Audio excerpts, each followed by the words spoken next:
tous, bonsoir à toutes, bonsoir Julien. Bonsoir. Bienvenue et merci d'avoir répondu oui à mon invitation de faire cette interview pour que les gens puissent te connaître un peu mieux. Moi, je te connais parce qu'en fait, je te vois souvent intervieweur, donc à ma place. Donc, voilà, c'est vrai que je voulais te donner cette place-là aussi ce soir pour que les gens sachent qui est Julien Perron, qui est la personne qui a fait plein de choses et qui commençait par se définir en disant moi, j'ai pas eu beaucoup de chance à l'école et des choses comme ça et pourtant, j'y suis arrivée. Et je trouve que c'est un bel exemple, c'est une bonne chose de montrer aux personnes qu'on peut y arriver, même si il y a des gens qui dans les classes nous montrent des doigts ou nous disent quoi que ce soit. Voilà, Bien. c'est une bonne chose. Donc, Julien, je te laisserai te présenter, s'il te plaît. Oui, alors, merci. Merci d'ailleurs pour tout ce que tu fais, hein. C'est chouette de pouvoir s'exprimer. Euh, En fait, moi, j'aime bien me définir d'abord comme un citoyen du monde parce que tu sais, on a cette fâcheuse tendance en France à mettre des étiquettes un petit peu sur tout. Et, euh, et moi, je me considère vraiment profondément comme un citoyen, en fait, avant tout, avant d'avoir ces étiquettes de créateur, de chef d'entreprise, etc.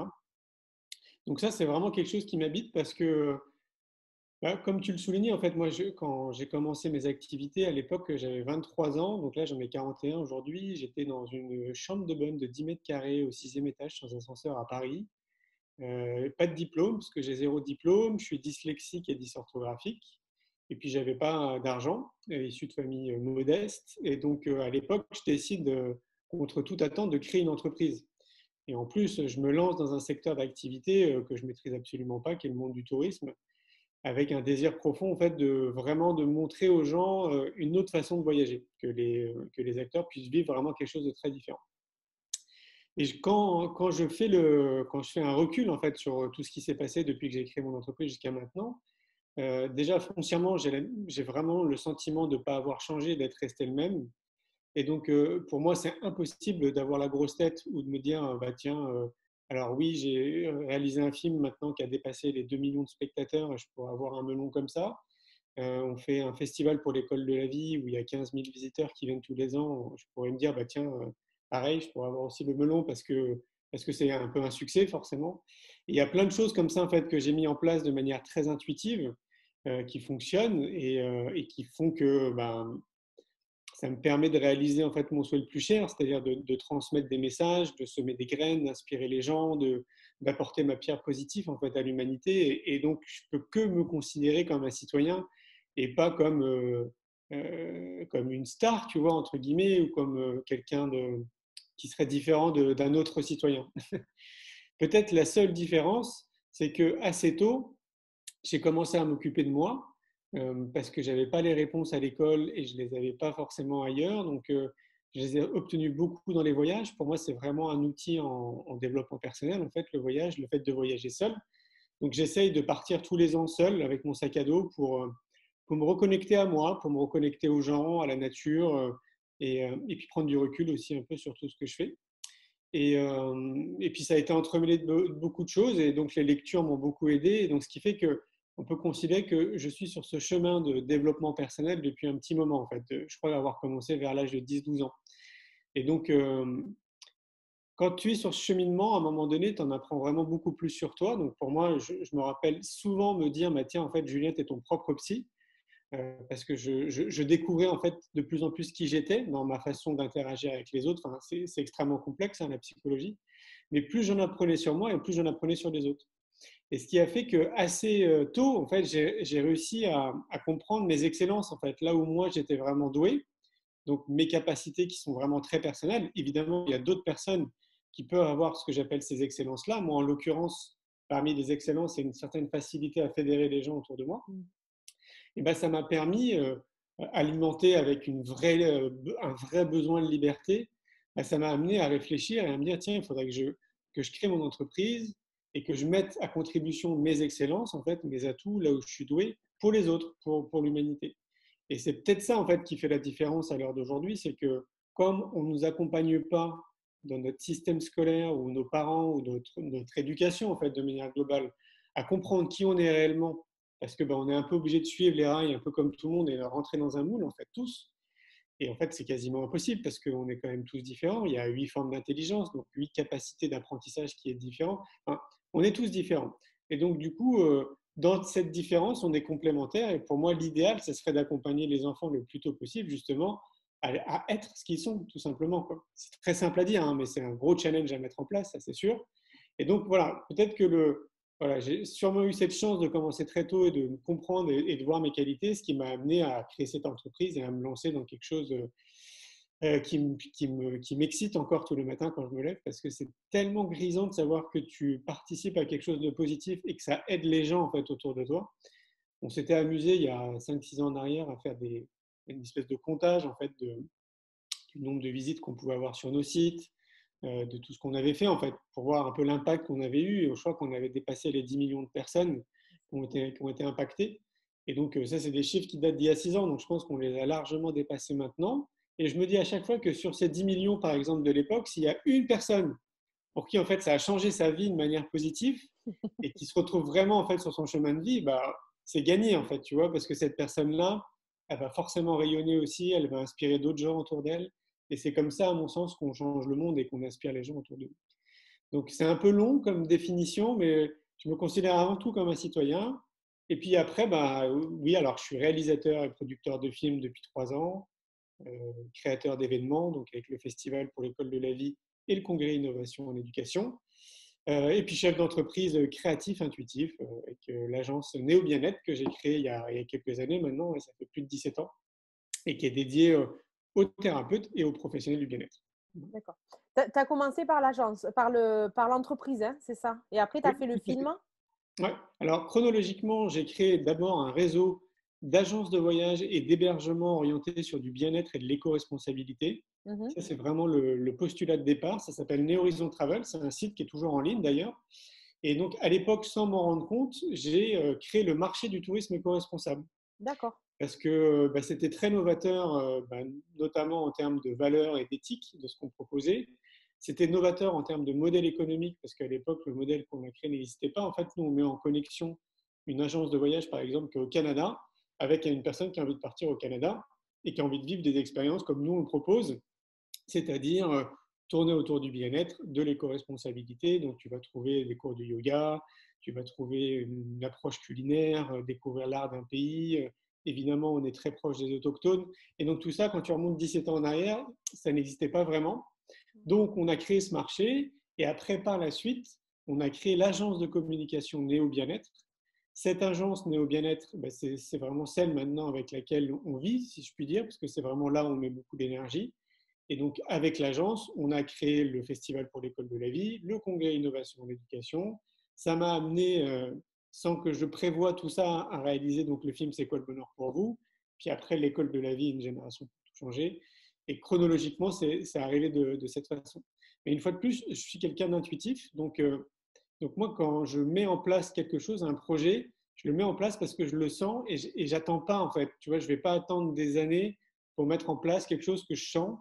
Et donc, c'est peut-être ce qui fait la différence avec beaucoup de chefs d'entreprise aujourd'hui. C'est que, tu sais, je pense qu'on est tous habités par cette intuition et on l'appelle comme on veut. Ça peut être notre âme, ça peut être des anges gardiens, ça peut être une petite voix, ça peut être n'importe quoi. Mais comme c'est quelque chose qui est inné, on a tous cette capacité en fait à écouter cette intuition. Sauf que c'est tellement rapide, c'est des millièmes de seconde, et qu'on ne nous a pas accompagnés à l'écouter et notamment à la développer. La plupart d'entre nous, en fait, on passe à côté parce qu'après, c'est plutôt la réflexion, l'ego aussi parfois qui prend le dessus. Et donc, du coup, moi, j'ai vraiment le sentiment qu'on passe à côté de ce qui est vraiment bon pour nous, en fait, ce qui vraiment nous correspond à 200%, et non pas ce que la société ou nos amis auraient envie de nous, par exemple. Ouais, Et donc, ouais, chronologiquement, c'est arrivé de cette façon. d'accord. Le festival pour l'école, c'était une envie vraiment particulière pour montrer qu'il y avait d'autres choses par rapport à ton parcours ou Alors, oui et non. En fait, le Festival pour l'école de la vie, il a été créé parce que, au tout départ, j'ai écrit un article qui s'appelle L'école de la vie, qui est mon idée en fait de créer une école alternative, donc de créer ce qu'on appelle une école nouvelle. Et donc, je l'ai appelé l'école de la vie. Et donc, à l'époque, je publie cet article et sans attendre quoi que ce soit, en l'espace de 3 mois, je reçois plus de 600 emails de personnes qui adorent l'idée, des gens qui veulent m'aider en fait à créer cette école. Et moi, je n'avais pas vraiment prévu tout ça en fait, si tu veux. Pour moi, c'était juste un article de plus et en fait, j'imaginais rien du tout. Et donc, du coup, D'accord. j'ai eu beaucoup de mal à répondre à toutes ces personnes. Et je me suis dit, comme j'ai une facilité à fédérer les gens autour de moi, pour donner quelques exemples, à l'époque, c'était moi qui organisais les fêtes de famille ou les fêtes entre amis ou les soirées, etc. En fait, c'était très simple pour moi de connecter tout le monde alors que pour d'autres personnes, c'était ultra compliqué ou ça les embêtait. Et donc, je me dis, voilà, je vais faire un pique-nique, je vais demander à chacun de venir avec de quoi manger, une nappe, et puis on se retrouve quelque part. En fait, au moment où on a commencé à communiquer sur ce pique-nique, il y a de plus en plus de personnes qui nous écrivaient en nous disant: ah, et moi, est-ce que je peux donner une conférence? Est-ce que je peux venir avec ma table et montrer mes jeux de cartes, par exemple? Et nous, on n'avait pas trop réfléchi à ça à l'époque et on s'est dit: pourquoi pas, ça va amener un peu d'animation dans ce pique-nique. Donc, résultat des courses, il y a 600 personnes qui viennent à ce pique-nique, donc c'est un gros pique-nique. On passe une super journée et à l'issue de cette journée, on se dit: impossible de rester là-dessus. C'était tellement magique, en fait, humainement parlant, tous les échanges qu'on avait pu avoir. Et donc, on se commence à réfléchir et on se dit, tiens, on va faire un festival, mais sans trop savoir dans quelle direction on se lançait. On se dit, tiens, on va l'appeler le Festival pour l'école de vie. Et puis, de l'année d'après, donc on passe de 600 personnes à l'année d'après à 9000 personnes qui viennent au château de Flaugergue. On ne s'attendait vraiment pas à C'est ça. incroyable ça. Ouais, c'était vraiment incroyable. Et on a commencé à mesurer progressivement les attentes que pouvait avoir en fait la population, c'est-à-dire tout le monde, globalement tout le monde, hein, pour être synthétique, les enseignants, les parents, les enfants, les citoyens aussi qui sont concernés par le sujet de l'éducation. Et là, on a vu en fait qu'il y avait un champ en fait éducatif qui était extrêmement important, c'est-à-dire qu'il y a beaucoup de professionnels qui exercent leur activité pour accompagner les parents, les enfants et les enseignants depuis de nombreuses années, sauf que personne n'est au courant. C'est-à-dire que les médias en fait ne parlent pas de tout ça, donc les médias les plus importants, l'éducation nationale n'en parle pas non plus. Donc du coup, on se retrouve face à une espèce de boîte de Pandore avec une flopée de professionnels, tous très compétents, hein, vraiment pour la plupart, avec des outils parfois validés par des scientifiques. Moi, c'est ce que j'appelle des gens qui sont connus dans leur biosphère. En fait, parfois, il y a des millions de personnes qui les connaissent, mais il y a les 79 millions de personnes qui ne les connaissent pas. Et donc, on essaye justement de mettre en lumière ces acteurs. Et au départ, le Festival pour l'école de la vie, c'était vraiment l'idée de mettre en avant notre projet d'école pour qu'on puisse créer cette école.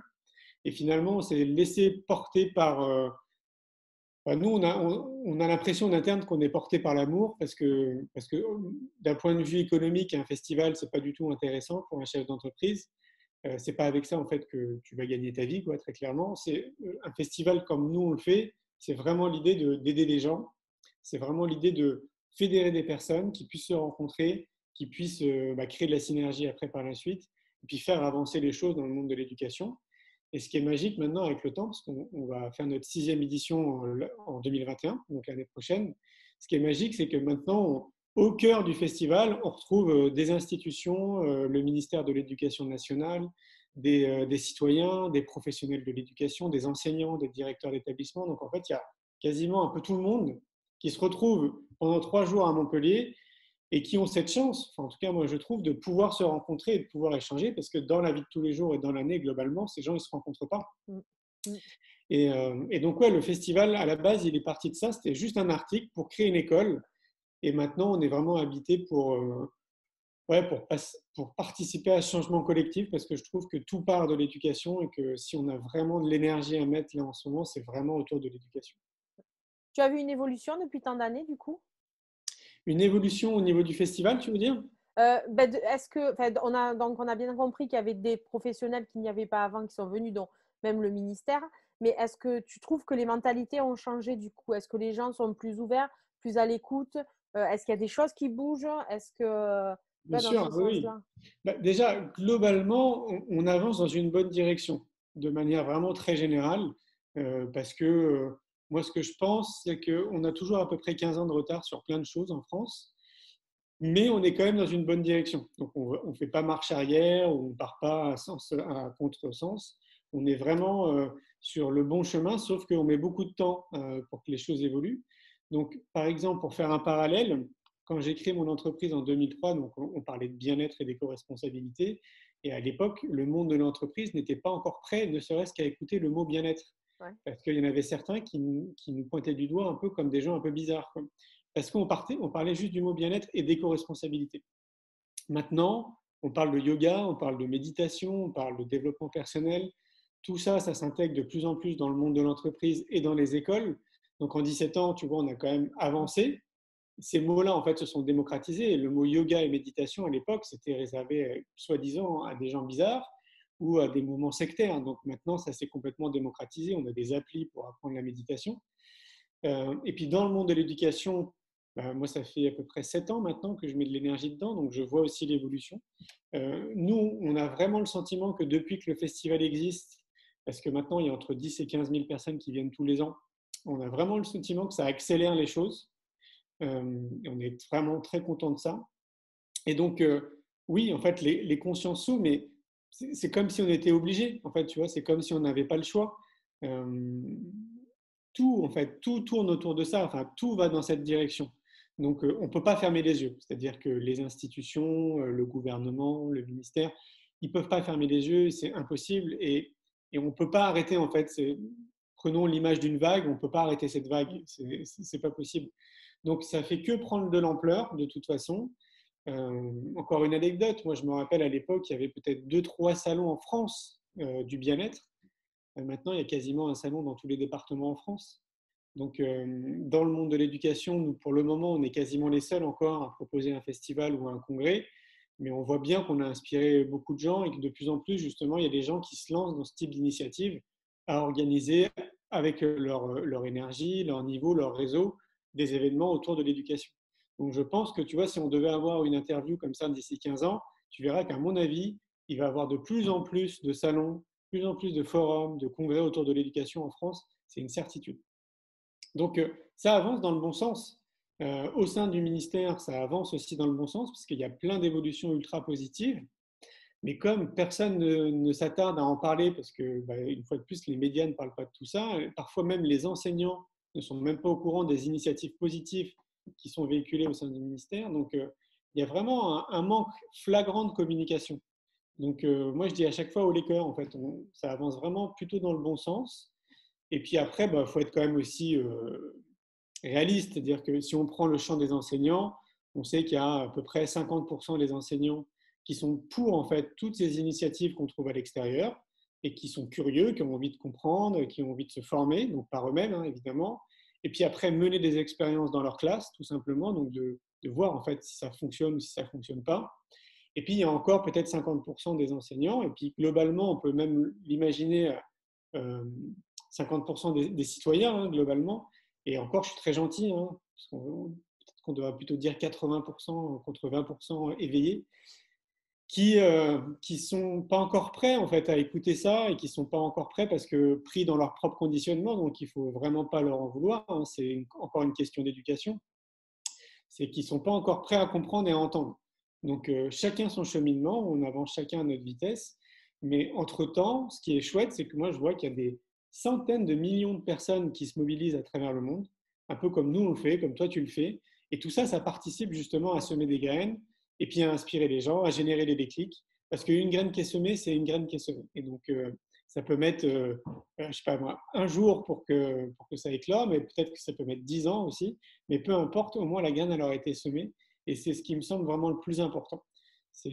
Pour moi, on a vraiment une responsabilité en tant que citoyen d'essayer de faire du mieux qu'on peut pour incarner réellement ce qu'on a envie de voir dans le monde.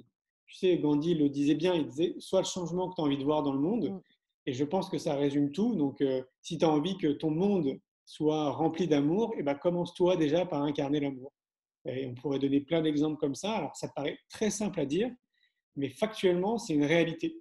Donc, et puis maintenant, ce qui est sympa, c'est qu'il y a beaucoup d'études qui ont démontré que nos pensées nous permettaient justement de créer vraiment notre propre monde. Donc, on vit chacun dans notre monde quelque part, même si on a tous ce sentiment évidemment d'habiter sur la même planète, mais globalement dans nos vies, on est tous dans un monde différent parce qu'on pense tous de manière très différente. Et ça se cultive, ça s'apprend et on peut accompagner les enfants le plus tôt possible à plutôt cultiver des pensées positives non pas être dans le monde des bisounours, hein, loin de là, il faut évidemment rester très réaliste, c'est pas du tout l'objet de mon propos, mais vraiment à se dire que dans chaque situation, il y a un regard qu'on peut porter qui peut être positif et qui nous permettrait peut-être de rebondir plus facilement sur des accidents de la vie, sur des parcours qui peuvent parfois être un peu chaotiques. Moi, j'en fais partie, hein, j'ai pas eu une vie qui est toute rose, j'ai eu des moments très difficiles dans ma vie, mais de cultiver notamment en fait, cette vision positive, je pense que ça m'a vraiment aidé par rapport à d'autres personnes, quoi. Et ça s'apprend. En tout cas, moi, je l'ai appris et j'ai découvert à travers mon étude sur le bonheur que ça s'apprend. Donc, c'est à la portée de tout le monde. On en arrive à ton film, du coup. Tu nous as ouvert la porte sur le film. Moi, je l'ai vu personnellement, j'ai adoré. Enfin, Merci. c'était vraiment. Enfin, bon, après, lier toutes ces cultures par rapport au bonheur, c'est vrai que c'est quand même intéressant. C'est très intéressant et ça ouvre vraiment beaucoup de choses. En plus, pendant le confinement, tu l'avais mis en vision gratuite. Donc, c'est vrai que voilà, moi, ça m'a permis de le voir. C'était Merci. super. Donc, ce projet de film, comment il arrive? Il arrive comme ça, un jour, on se lève et on dit tiens, je vais aller faire le tour du monde pour voir comment les gens sont heureux. Qu'est-ce que c'est pour eux plutôt le bonheur que être heureux? C'est pas, Ouais. c'est deux choses différentes. Donc, Oui, bah c'est très marrant parce que, tu sais, comme je te le dis, en fait, je fais tout de manière intuitive. Donc, j'avais jamais imaginé un jour que j'allais réaliser un film. Pour moi, c'était réservé au monde du cinéma parce que, enfin, tu vois bien, les budgets sont énormes, c'est des millions et des millions d'euros. Et donc, comment c'est arrivé? C'est qu'à un moment donné, je pars à Montréal pour organiser une rencontre de thérapeutes que j'organisais déjà en France. Et donc, on voulait créer des ponts entre le Canada et la France.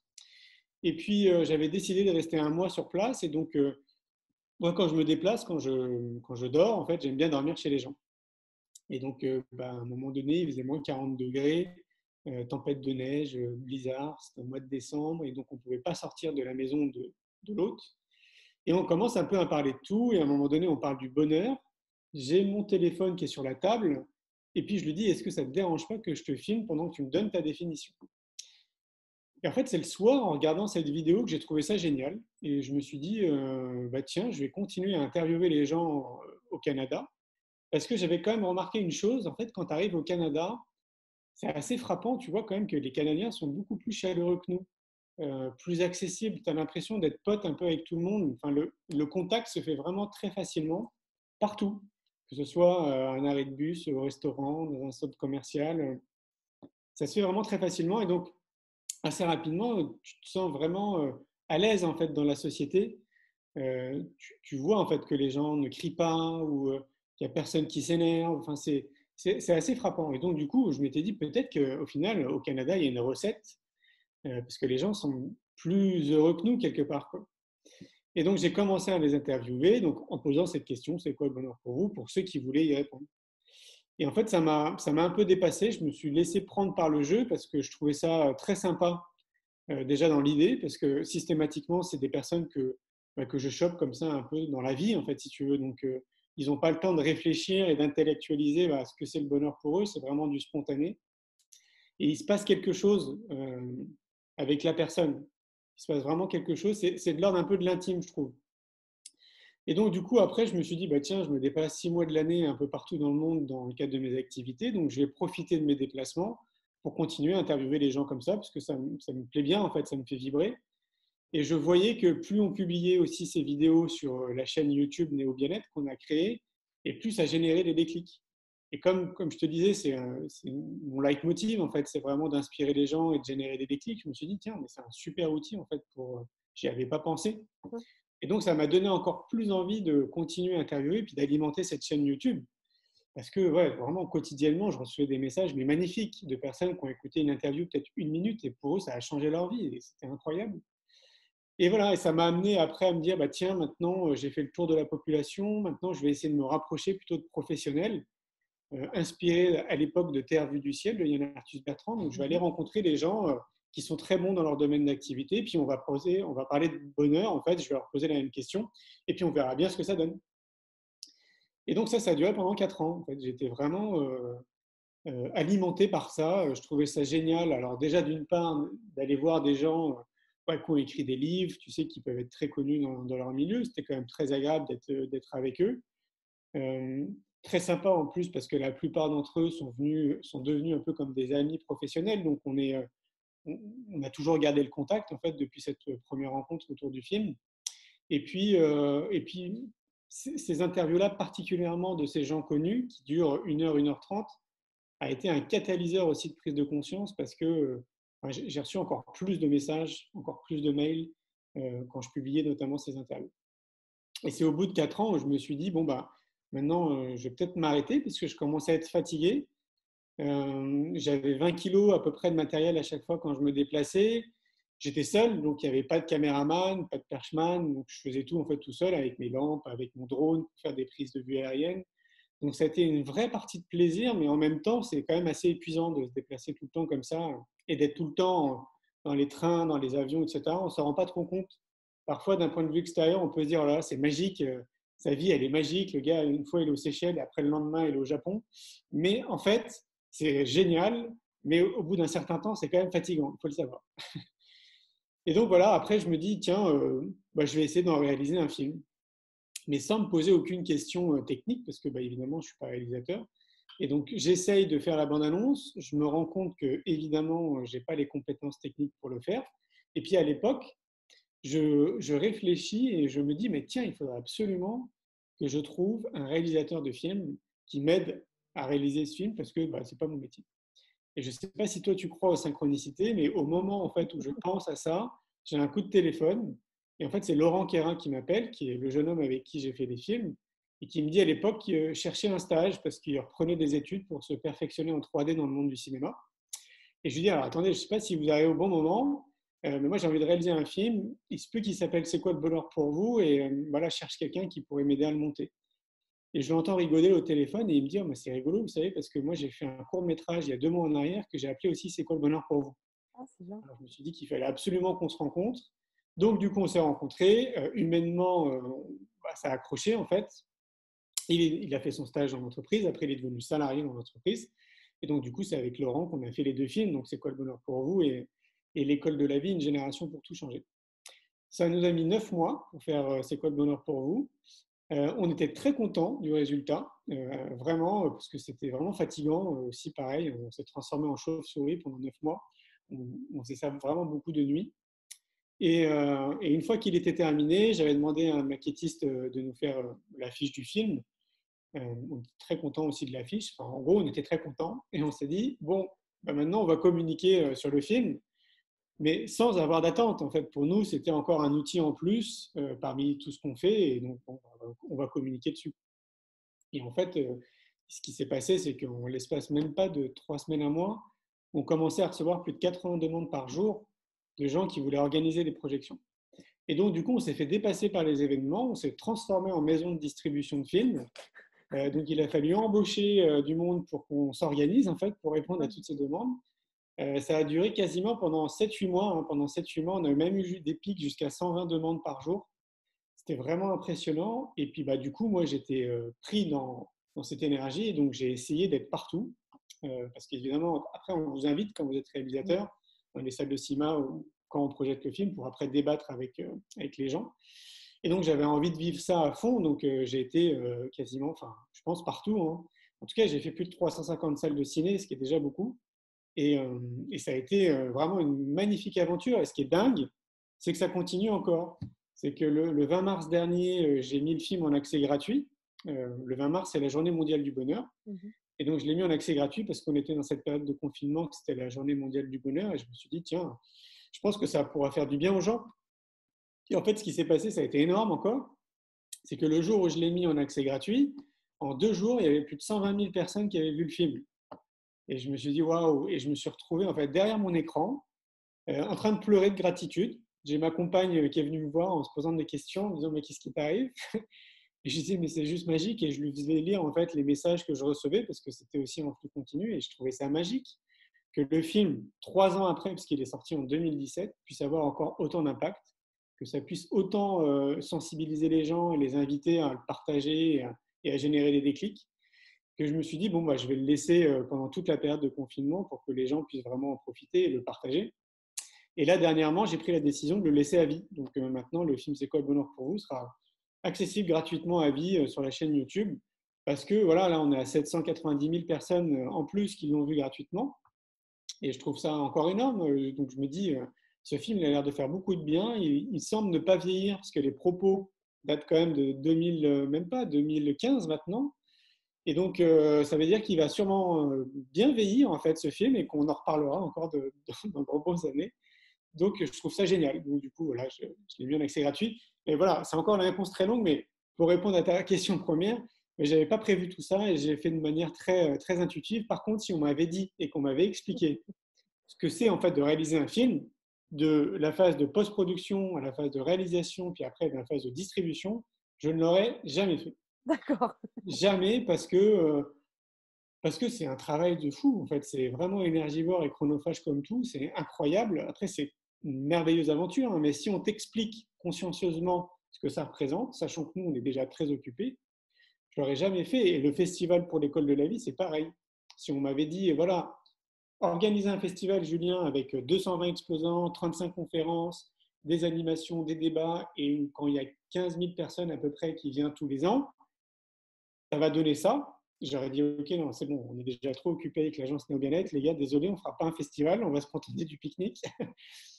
Et en fait, tu vois, je pense que ça vaut le coup d'écouter son intuition parce que dans notre vie de tous les jours, je pense qu'on se met beaucoup de barrières parce qu'on réfléchit peut-être un peu trop.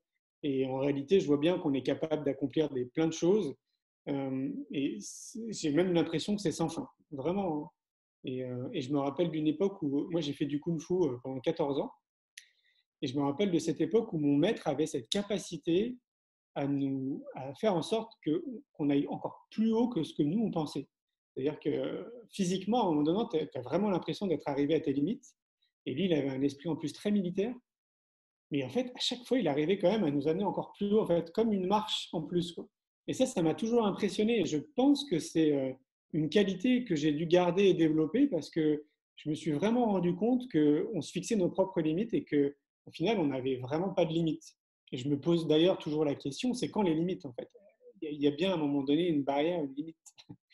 Mais voilà, c'est vraiment un message très positif que j'ai envie de dire, c'est qu'on est vraiment capable de tout et moi je suis vraiment là en fait pour vous le dire parce que je suis parti de rien et je me considère vraiment comme un citoyen lambda. Donc je me dis à chaque fois, si moi je peux le faire, mais tout le monde peut le faire. Donc c'est là une des conditions sine qua non, c'est vraiment de trouver là où on est vraiment bon, là où vraiment on va prendre du plaisir parce que moi j'ai pas du tout l'impression de travailler et c'est ça qui peut-être générera un déclic. Mmh. Enfin, et le deuxième film, du coup, il a coulé de source, il a été plus facile à faire ou quand même ça a été pareil 9 mois acharné Ah oui, en fait, c'est long à faire un film. Hein. Oui, C'est long, hein, d'autant plus que là, pour l'école de la vie, on a interviewé 120 personnes, donc 120 professionnels qui sont dans le monde de l'éducation.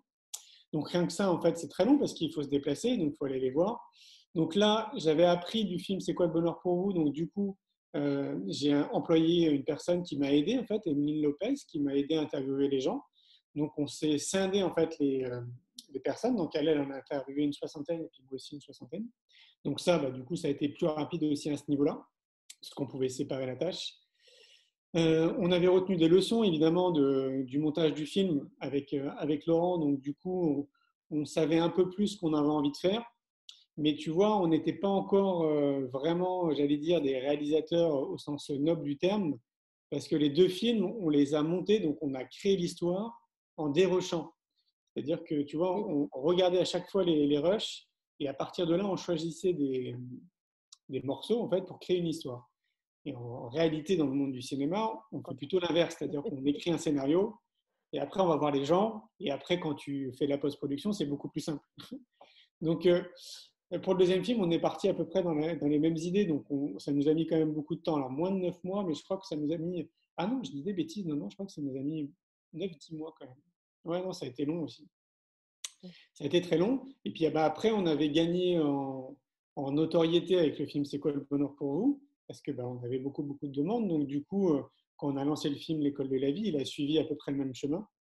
Et puis là, les choses se sont un peu gelées avec cette période de confinement, parce que j'avais commencé à faire des tournées au Maroc, en Suisse, en Belgique, et j'allais commencer à faire une grande tournée en France, et tout ça s'est arrêté d'un coup.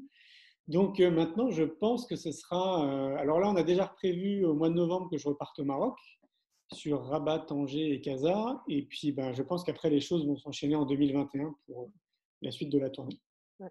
Et un troisième film en perspective ou pas encore? Oui, oui, oui, Ah, oui, oui, oui, on y pense très sérieusement, mais là encore, c'est pareil, ça a été un peu gelé avec ce qu'on a vécu, mais on était parti en tout cas dans cette idée, on avait commencé à faire des réunions avec Laurent, et on avait pour projet qu'ils sortent en 2022, mais du coup, là, ça va être un peu décalé. ouais. Yeah, bah, c'est les choses en sorte que ça vienne quand ça vient, hein, ça c'est C'est sûr. ça. Ouais. Ouais. L'école de la, enfin, le festival, tu l'as aussi démobilisé de Montpellier à Paris. Enfin, vous l'avez Non, tout. Non? Ah, c'est autre chose à Paris. ouais. Le D'accord, festival pour l'école de la ville, lui, il restera toujours à Montpellier, parce que c'est une d'accord. grosse machine, et c'est, tu vois, 15 000 personnes, c'est quand même, c'est compliqué en fait de se déloger. Le congrès innovation en éducation, ça c'est l'autre événement qu'on fait. Donc, depuis 3 ans, on le fait aussi à Montpellier. Et donc là, la dernière édition, c'était le 29 février et le 1er mars de cette année à Montpellier. Donc là, on a décidé encore dans cette année de faire une quatrième édition, mais à Paris. Et donc là, c'est le 24 et le 25 octobre. On est dans une salle beaucoup plus grande parce qu'on peut accueillir 1200 personnes. Et donc, du coup, ça, c'est le congrès innovation en éducation. D'accord. C'est intéressant aussi. Oui, oui, en fait, c'est un autre format. En fait, c'est un format congrès. Donc, pour les gens qui ne connaissent pas, le congrès, c'est que des conférences. Donc, il y a 10 conférenciers qui viennent, évidemment, dans le monde de l'éducation. Et puis, il y a 2 débats, le samedi matin et le dimanche matin, où on parle de sujets comme comment introduire le bonheur à l'école ou comment introduire tous ces outils qu'on trouve à l'extérieur au sein de l'éducation nationale. Et puis, les conférenciers, eux, traitent à chaque fois d'un sujet vraiment très spécifique autour de l'éducation. Le sujet qui est le plus, je sais pas, j'aime pas trop le temps, en vogue en ce moment sur l'éducation, c'est quoi? Enfin, en vogue. En fait, il y a plusieurs choses. Il y a Maria Montessori qui ressort beaucoup, qui est un peu un phénomène de mode là, ces dernières années, à tout niveau, hein, au niveau de la pédagogie, au niveau des écoles aussi qui se créent Montessori. Donc Montessori ressort beaucoup. Il y a Céline Alvarez qui a été extrêmement médiatisée aussi ces dernières années, puis qui s'est retirée de tout ça maintenant, qui elle avait créé plus ou moins une méthode parce qu'elle s'est inspirée aussi beaucoup des outils Montessori. Mais en tout cas, à l'époque, l'éducation nationale lui avait donné des sous pour tester plein de méthodes. Et donc, ça avait très bien fonctionné. Là, en ce moment, les neurosciences aussi sont un peu mis en avant parce que tu sais, nous, en France, on accorde beaucoup de crédit quand même aux scientifiques. Oui. Et donc, du coup, bah, dès qu'il y a des scientifiques qui s'intéressent à un sujet, bah, il devient tout de suite plus intéressant et plus crédible à nos yeux. Donc, c'est vrai que les neurosciences, pour le coup, dans l'éducation, on entend vraiment de plus en plus parler. Et puis, l'éducation positive avec la pédagogie bienveillante et la parentalité bienveillante. C'est des termes aussi qui reviennent quand même de plus en plus. D'accord. Ouais, comme quoi ça évolue. Oui. Ah oui, ça évolue dans le bon sens. Ouais. Ça, les écoles Steiner, de temps en temps, t'en entends parler ou Ah oui, bien sûr, parce que en fait, si tu veux, Montessori, Steiner, oui, Freinet, Reggio, les écoles Summerhill font partie des pionniers dans ce qu'on appelle la pédagogie alternative. Maria Montessori, ça fait plus d'un siècle quand même, tu vois, que mm, ça existe. Et la suite après, bah, ça a été quand même Freinet, Steiner, etc. Donc oui, évidemment, on en entend parler, ça c'est sûr. moi c'est celle que je préfère. Un N'importe naturopathe, quoi. un naturopathe qui crée une école, moi je trouve que c'est sympa. Oui, c'est clair. Voilà. Ben, merci beaucoup. Je te laisserai faire le mot de la fin avec un Bah, grand avec plaisir. grand Qu'est-ce que plaisir. tu aurais envie de dire aux gens? J'ai envie de leur dire, tout à l'heure, je te parlais de responsabilité citoyenne, qu'on a vraiment une responsabilité citoyenne d'incarner réellement le changement qu'on a envie de voir dans le monde. Et moi, je pense que ça va même bien plus loin, c'est-à-dire qu'on a une responsabilité de s'occuper de soi. Mhm. Et j'aimerais bien en fait que les citoyens, au-delà de le comprendre, pardon, puissent passer à l'action.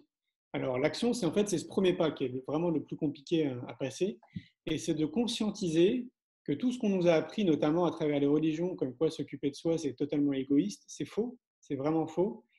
Si on veut un monde meilleur, ça passe d'abord par soi.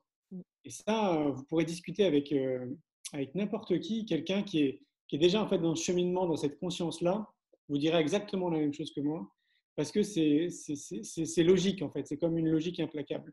Mais ce qu'il faut savoir, c'est qu'on ne nous a pas accompagnés, on ne nous a pas guidés, on ne nous a pas éduqués à prendre soin de nous. Et donc, ce n'est pas forcément quelque chose qui est acquis ou inné, quoi.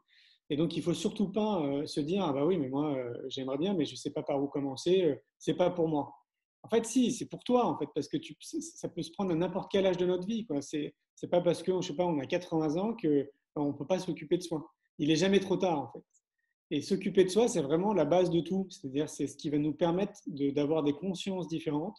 Et c'est ce qui va nous permettre justement de prendre des décisions, de faire des choix très différents de ce qu'on fait aujourd'hui, où globalement, on suit un peu comme des moutons. Et ce qu'il nous faut, c'est que les gens puissent réfléchir par eux-mêmes, se responsabiliser. Et pour ça, il faut qu'ils s'occupent d'eux.